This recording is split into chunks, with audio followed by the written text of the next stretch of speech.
Je me rappelle une fois aussi, en 2007-2008, on était accompagné à cette époque de la directrice de la DPMNT et on avait pu découvrir un dépôt dont la majorité, ou presque, la majorité des médicaments entreposés avait déjà une date d'expiration, au-delà de 6 mois. Et les gens s'approvisionnaient au niveau de ce dépôt. Naturellement, à cette époque, on pouvait, de façon formelle, poser un scellé et fermer ce dépôt. J'ai fait ce rappel pour inciter la direction du médicament, de la pharmacie du médicament de la médecine traditionnelle, à reprendre le chemin un petit peu sablonneux, comme disait l'autre, malaisé. Mais c'est une nécessité nationale de garantir des médicaments de qualité à la population. On ne doit pas, je dirais, de revers de main, du jour au lendemain, arriver à détruire tous les entrepôts, à, je dirais, pénaliser tous les vendeurs de rue. Mais on doit comprendre comment les dégâts sont énormes. Il faut une action concertée. Le président de l'APH avait bien formulé le vœu qu'il y ait, je dirais, une cellule opérationnelle plurielle, la justice, les forces de sécurité, le ministère, l'association, mais il faut aussi une sensibilisation du public.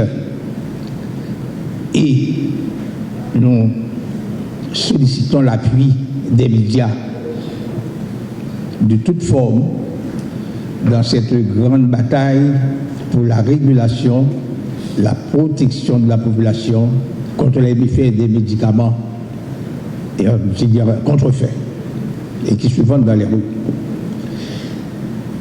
Je dois dire aussi que le pharmacien peut aider à comprendre la dynamique existante entre,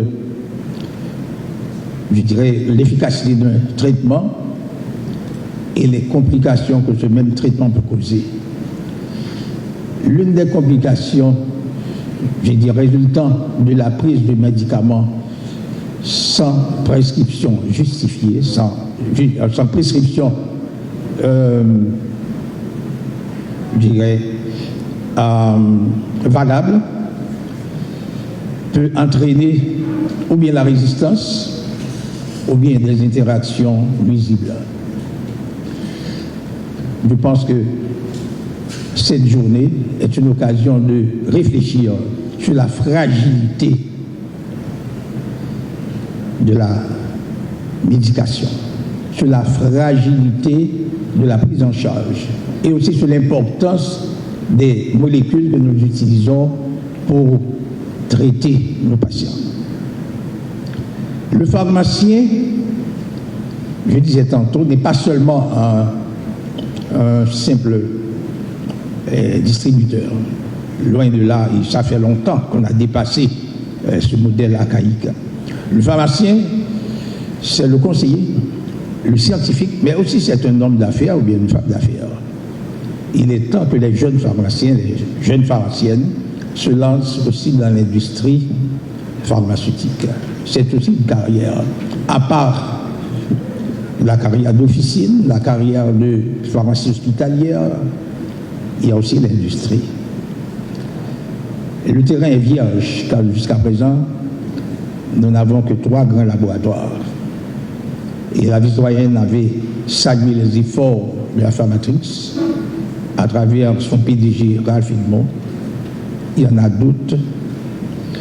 Pour l'instant, je ne cite pas les noms, mais quand même, il y a eu des efforts. Mais le terrain est vierge, je répète, et attend les investissements des jeunes dans 2 axes prioritaires, la recherche scientifique et l'industrie pharmaceutique. En ce jour spécial de commémoration de la journée des pharmacies, je voudrais lancer un vibrant appel aux jeunes qui sont lancés dans cette carrière assez délicate. Il faut être patient, mais aussi être vigilant. Vigilant à travers la pharmacovigilance. Patient dans le cadre de la recherche d'un investissement conséquent pour se lancer dans une entreprise, pour se lancer dans l'industrie. Mais il faut être aussi très courageux pour participer à la lutte contre les médicaments contrefaits et aussi la vente illicite de ces médicaments dans nos rues. C'est une bataille assez difficile. Il incombe à tous les responsables sanitaires que nous représentons ce matin, les responsables de la justice, des forces de coercition, la société civile, nos responsables de laboratoire, nos partenaires techniques et financiers, car dans nos pérégrinations à travers la Caraïbe, Haïti est presque le seul pays où il y a une avalanche de médicaments contrefaits et qui se vendent, c'est-à-dire à la vue et au su de tout le monde. Il y a des pays qui sont très petits du point de vue démographique, mais qui arrivent à contrôler l'authenticité et aussi la validité des médicaments qui sont distribués. Le ministère de la Santé publique et de la Population seul ne peut pas gagner cette bataille. Il faut une conjonction de tous les efforts et aussi un réveil de la conscience nationale pour arriver à doter le pays de médicaments de qualité. Nous saluons en passant l'initiative de mettre en place un laboratoire de qualité. Et ceci va nous permettre aussi de mieux contrôler l'efficacité de nos médicaments. En terminant, je voudrais, au nom du ministère de la Santé publique et de la Population, souhaiter que l'éveil, c'est-à-dire de tous ceux qui sont ici présents, soit un rendez-vous de la grande bataille pour une profession de pharmacie très valorisante, mais aussi très innovatrice.